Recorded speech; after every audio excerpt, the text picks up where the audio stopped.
Bonjour à tous et bienvenue sur Prévenstuff. Aujourd'hui, nous allons parler des apéros en ligne, car oui, nous vivons une étrange période. Les apéritifs par écran interposé se sont rapidement installés dans notre quotidien. Malgré le confinement, ils nous permettent de garder le lien avec nos proches, malgré la distance et les incertitudes. Mais devant cette nouvelle habitude, y a-t-il des vigilances particulières à avoir face à nos consommations d'alcool ? Tout d'abord, soyons vigilants pour nous-mêmes. Les habitudes peuvent devenir des lois.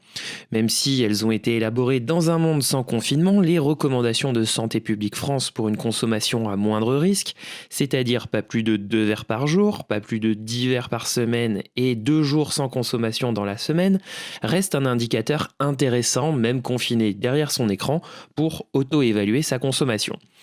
Mais soyons également attentifs à nos proches, peut-être plus vulnérables aux effets de l'alcool que nous le sommes nous-mêmes. Certains d'entre eux, gros consommateurs, vont utiliser ces nouveaux moyens de communication et leur côté festif pour continuer à s'autoriser et quelque part normaliser des consommations régulières excessives.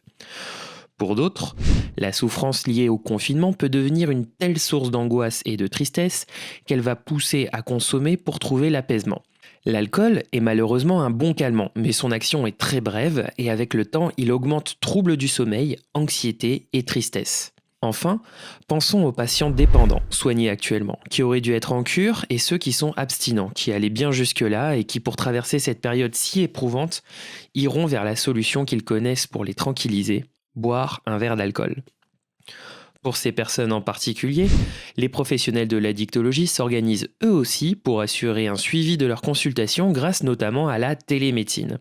En cas de besoin, n'hésitez pas à les contacter, que ce soit par les structures spécialisées habituelles telles les XAPA ou les groupes d'entraide sur les réseaux sociaux comme le groupe Facebook Addiction et Alcool, ensemble on est plus fort. Le fonds Action Addiction a d'ailleurs développé un forum d'entraide sur son portail Addicted animé par des patients experts. Il permet de s'exprimer, d'échanger et de trouver des réponses aux questions que vous vous posez. On peut citer également la ligne d'écoute Alcool Info Service. Enfin, les alcooliques anonymes proposent actuellement des groupes de parole à distance. Quel que soit l'outil le plus approprié pour vous aider, n'hésitez pas à l'utiliser. Ne restez pas isolé, partagez vos émotions et vos questionnements en ligne. Et voilà, cette nouvelle vidéo sur la période coronavirus et confinement est terminée. Un immense merci à Addicted et au professeur Michel Reynaud, psychiatre et addictologue, pour leur soutien dans la réalisation de cette vidéo. Si vous aimez, lâchez un petit pouce bleu et abonnez-vous. À bientôt!